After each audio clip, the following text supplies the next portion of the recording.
How do I use airplane mode or the flight mode applied on my Monopoly Go game here on my PC or on my mobile phone? For this, I will show you some of the genuine steps you have to follow and you will successfully activate the airplane mode on this game. Playing Monopoly Go and want to utilize the airplane mode trick, you have to do this. Firstly, before rolling the dice, turn on the airplane mode on your device. This will disconnect your phone from the internet.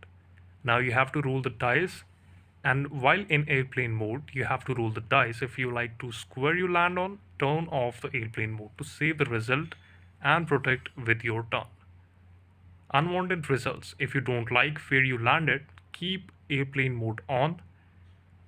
Close the Monopoly Go app, long press the game icon and select inside a circle for application information. Alternatively, go to the setting, find apps and select Monopoly Go. Choose storage and cache.